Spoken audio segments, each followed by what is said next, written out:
ndagusuje kandi mwifurije byiza nose uratandukanye wowe shite muvandimwe ukurikiye ibiganiro binyura kuri uyu muyoboro wa YouTube witwa Emboli TV. Nitwa Ajabu Marashingwa, ikaze muri aya makuru.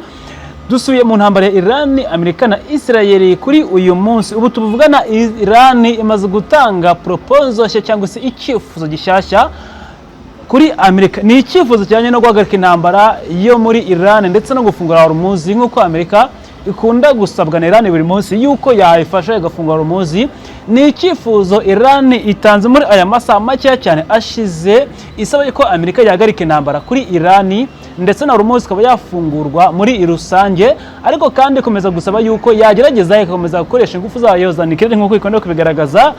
Ni mu gihe minsi ishize Iran yarasabye yuko yahagarika intambara, ubwo ni Amerika, hanyuma Amerika yahagarika intambara kuri Iran, hanyuma Iran nayo igahita ifungura Hormuz, ariko nanone Iran ikemererwa gukomeza gutunganya ingufu za nuclear.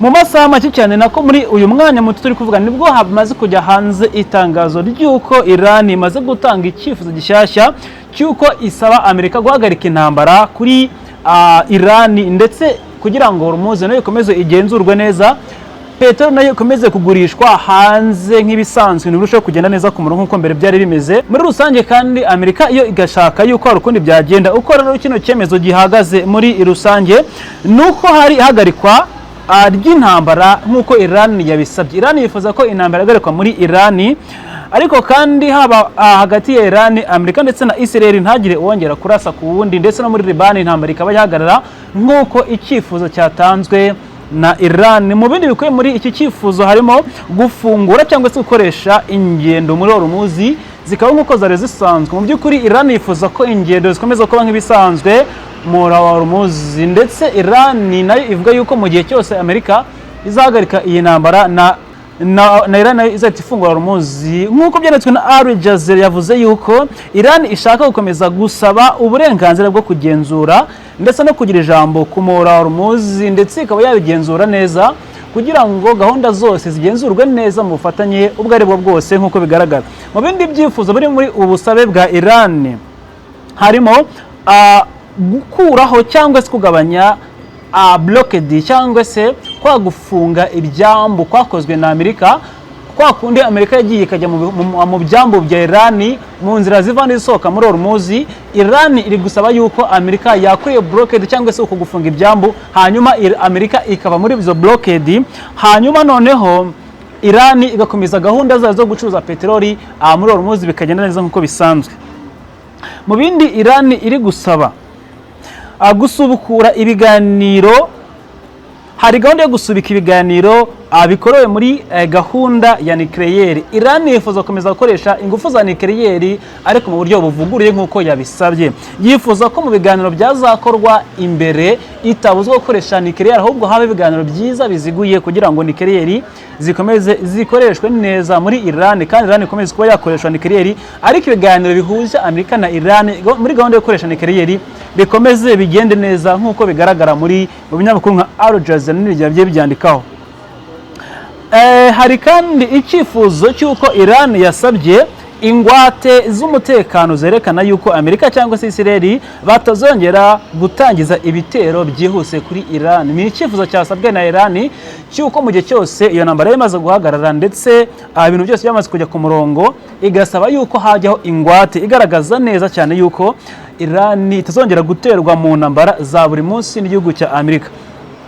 Hari kandi ibiganiro bishobora kuba byakorwa mu buryo bwihuse cyane, ndetse gukurwaho ibiciro bya peteroli bikaba byagabanuka, ndetse kandi bikaba byagenda neza nk'uko bigaragara, ndetse kandi no ku kibazo cya nuclear kikaba cyakurwaho ndetse bikaba byagenda neza nk'uko bigaragara muri rusange, ndetse nk'uko hari ibiganiro bigomba guhuza izi mande zombi muri rusange. Ni icyifuzo kimaze gutangwa na Iran muri aya masaha make tumaze kuvugana, aho ikomeje gusaba yuko yajyana ibiganiro bindi byisumbuyeho n'igihugu cya Amerika, ndetse ibiganiro bigamije kugira icyo byongera kugira ngo Hormuz ifungurwe, ndetse kandi kugira ngo nirusheho kugenda neza nk'uko bigaragara. Igasaba kandi yuko yakomeza kugira uburenganzira ndetse n'ijambo rihambaye cyangwa se ryimbitse kuri Hormuz. Gusa hari amakuru yajyanze mu kanya kashize none ivuga yuko Iran yifuza gukomeza kugira ijambo kuri Hormuz, kandi ikavuga yuko Hormuz ngo itazongera kuba nk'uko yahoze mu minsi yashize cyangwa se intambara itaratangira, kubera ko uko mbere yahoze ari urujya n'uruza hagendwa n'abantu benshi batandukanye. Iran ivuga yuko uko byagenda kose, nubwo intambara yarangira, nubwo blockade yakurwaho, nubwo kandi Hormuz yafungurwa, Iran ivuga yuko izi ngendo z'urujya n'uruza rw'amato muri Hormuz ntabwo ruzongera kuba nk'uko mbere rwahoze, ibi ngibi byose bitaraza. Amerika kandi ikavuga yuko itifuza yuko Iran yakoresha ingufu za nucleaire, nubwo Iran yo isaba yuko yagira nibura uruhare kuri nucleaire zayo, ndetse kandi izi nucleaire ntizijyanwe muri Amerika nk'uko Amerika ibisaba, kuko Trump yasabye yuko nucleaire yose itunganyirizwa muri Iran yakorezwa muri Amerika. Ni mu gihe kandi Urusiya bwasabye yuko nucleaire ikorerwa muri Iran ikanatunganyirizwa yakorezwa mu gihugu cy'Uburusiya kugira ngo amahoro ahinde hagati ya Amerika ndetse na Iran. Ariko Iran yabiteye utwatsi, vuga yuko idateze kohereza nucleaire mu bihugu bitandukanye kuko izi kuyitunganyiriza ndetse no kuyibika. Biri gutuma haba ibiganiro nk'uko bigaragara. Iran yasabye yuko bakongera kuganira neza cyane mu buryo bwimbitse, ndetse Amerika ndetse na Iran bakaganira ibyo bataganire n'ibyo batumvikanye kugira ngo bigende neza, ndetse ikino cyifuzo cyakirwa n'impande zose kurusha uko mbere byari bihagaze muri aka kanya turi kuvugana. Rero Iran igakomeza kubona ko byakomeje kuba bibi cyane, gusa hari icyizere cy'uko byagenda neza kuko muri Amerika naho igiciro cya peteroli esase yazamutse igera ku madolari agera kuri 3, avuye yazamutse ku madolari 4.39 ivuye ku madolari 3, bikiriye icyifuzo gikomeye cyane igitutu kuri Donald Trump, aho abanyamerika besha muteye icyizere gikomeye cyane muri iyi minsi kubera intambara yashoye kuri Iran.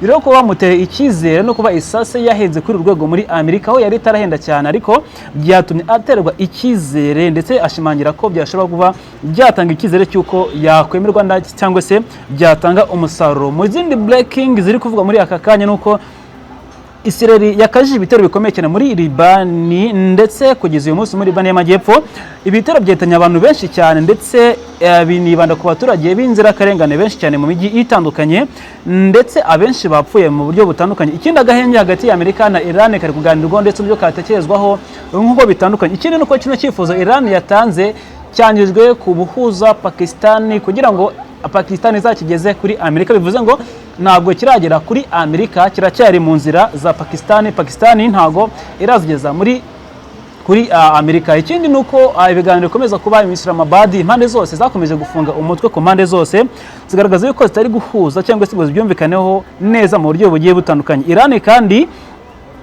kino cyifuzo yamaze kucyoreza, gusa Amerika ntabwo irasubiza, nta nubwo iravuga uburyo kiyabyakiriye, kubera ko ntabwo kirabageraho, kirakira amaboko ya Pakistan.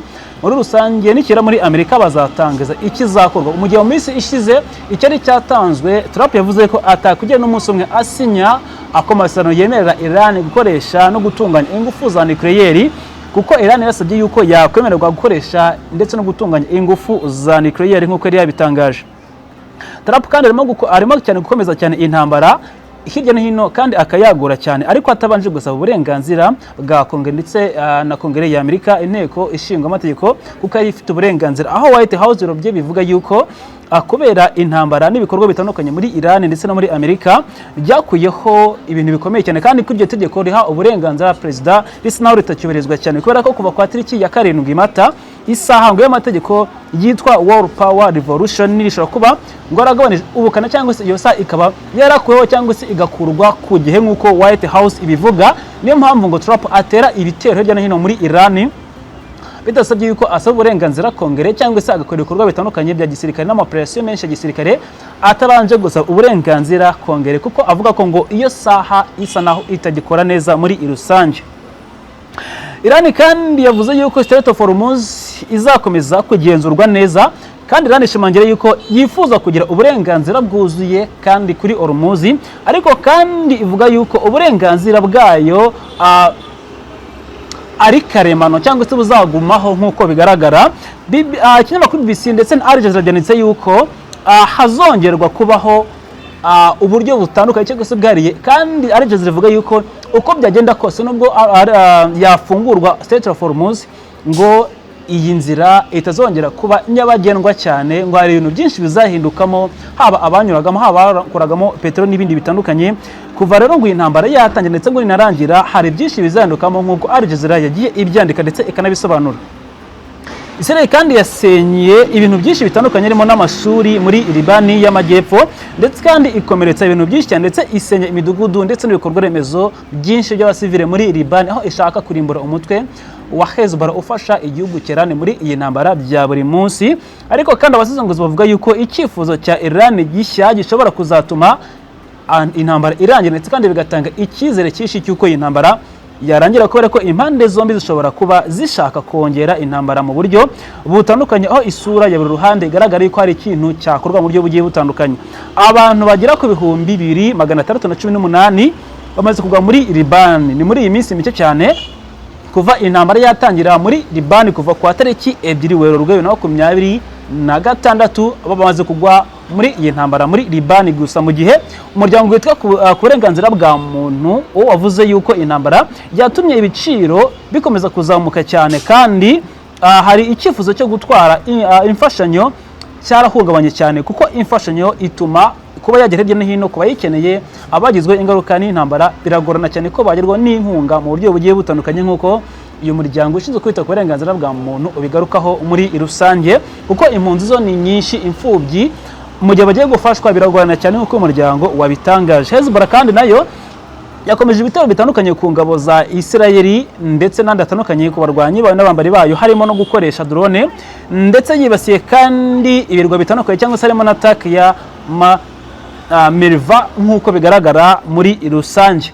Rero hari byinshi byavuzwe muri uyu mwanya, gusa nanone tugaruka kuri kino cyifuzo cy'uko Iran yifuza guhagarika intambara. Ntabwo biramenyekana neza uko bizagenda, gusa twatanga icyizere cy'uko Hormuz yafungurwa mu gihe cyose Amerika yabibonye yuko Iran itazagenzura Hormuz yonyine, ndetse kandi yuko itazagira uburenganzira bwuzuye kuri nikele nk'uko Amerika ivuga ko ishaka kuba yazabigenzura. Ikindi nuko mu itangazo ryashyizwe hanze muri iyi minsi ishize ku munsi wa 4 w'icyumweru ritangazwe n'umuyobozi w'ikirenga wa Iran Mojtaba Amenei, byasomye muri televiziyo y'igihugu ryavuze yuko Iran yifuza kuba yakomeza gukoresha misile ndetse na nucleaire, ariko kandi kavuga yuko izakomeza kugenzura Hormuz neza cyane, ariko kandi kavuga ko izafatanya na Oman kugenzura kiriya kigobe ndetse n'umura Hormuz, ariko kandi ivuga yuko abanzi bose harimo Amerika na Israel bagomba kuzicwa bakajugunywa mu nyanja.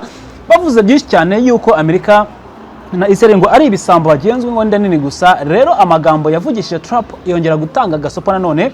Rero aya magambo akomeza kuba hagati impande zombi bigahuza na kino kivuzo Iran yatanze, biri gutera impungenge z'uko zishobora gutuma Amerika itiyakira neza abona ubusabe bwa Iran, ariko kandi kuko Trump nawe arimo ashyirwa ku gitutu n'abanyagihugu muri rusange bw'uko ibintu byakomeje guhenda, ubukungu bukifatana muri Amerika, ndetse kandi kuba igiciro cya isase cyahenze kuri uru rwego minsi mike cyane bigizwemo n'intambara yo muri Iran, bivuga yuko yadohora akoroshya ingamba zo gutuma intambara yarangira, ndetse na Hormuz igafungurwa mu buryo baganiriyeho neza n'impande zose n'uburyo bizagenzurwa. Hanyuma reka nsoreza ngaha mbashimwe mwanya nanjye muri oya mwanya muri aya makuru agezweho kuri iyi channel yitwa Imboni TV. Ndagushimiye cyane wabanye nanjye muri aya makuru, nitwa Ajabo Marashi. Wakoze cyane, Imana ibane namwe ndetse ibarinde cyane muhaye muronke. Jabless. Imboni TV, imboni ya rubanda.